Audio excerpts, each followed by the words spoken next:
Let's talk debate and let's talk performance reviews.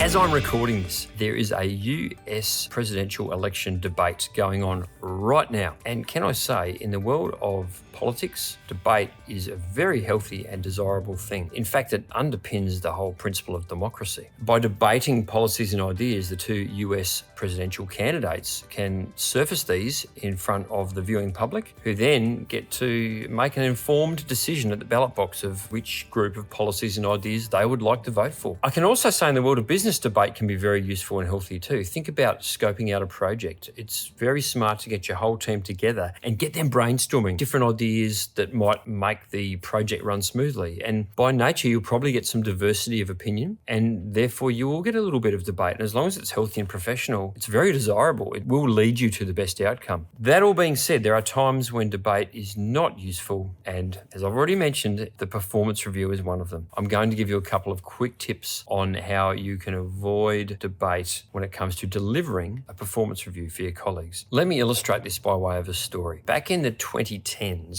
I was leading a large team of branch managers in a bank in Australia. And one of my branch managers, and I'm going to call her Jennifer for the purpose of this story, was having trouble with getting through her performance reviews in an efficient manner. Jennifer rang me and said, "Paul, this is taking me so long." And I said, "Why is it?" And she goes, "Well, each performance review takes me about 2 hours to 3 hours to deliver. How could this be?" "Well, it just takes me ages. They want to argue with me." So I sat in and listened to Jennifer delivering her performance reviews. And I'm now going to share with you what I told her after watching her in action. She was getting into debate. So here are some tips to avoid that happening. The first tip is this. If your performance review and the information contained within it comes as a shock to the employee that you're talking to, you're doing it wrong. The key to an effective performance review lies in that very name. It's a review. It's not a discovery. The person whose performance you're reviewing should already know their performance. The review should take a very short time because it shouldn't be coming as a surprise. You should have been giving that person feedback on their performance throughout the performance period on a very regular basis, formally and informally. If you're doing that well, it's highly unlikely there'll be much room for debate, argument, and discussion during the review. It will be, "Here was your performance. Yes, I knew that." It's a very, very quick process. Performance review time is a time to look forward, really, and think about what we can look forward to in the next performance period and what we'd like to work on. Don't make performance reviews a surprise. The second tip is, if the employee still feels the need to argue the toss about what the review says and how they were rated, you still don't need to get into an argument with them. Yes, you need to have some facts to back up why you've rated them a certain way, but you don't need to be having it to and fro. Yes, no, I'd agree, I disagree. Completely unnecessary. Here's how you do it. All you need to do is have that employee please air your grievances. That's very important. They shouldn't feel like their concerns can't be addressed, and they may have some very valid points that they wish to put across. What you should then do is take notes and listen, and that's all. Now, at the end of that, if they raise a point and it causes you to think differently about their review, well, that's fine, and you're very honest and upfront about that, and maybe some changes are made. If at the end of them airing their grievances, I'll call them, you don't feel any differently about the way the review should be contained, you simply have to say so, and that's the end of the discussion. If they wish to escalate the point further, your company will have an escalation process where they can have your review tested against a standard or perhaps looked upon by your manager. But there is no need to have a debate or an argument. That will take your 2-3 hour performance review back down to 10-15 minutes, with maybe then another half an hour to talk about the next performance period. 2 simple tips. 1, it's a review, it's not a discovery. 2, it's not possible to have an argument if only one person wants to argue. Good luck with those performance reviews, and let's leave the debates for the US presidential elections.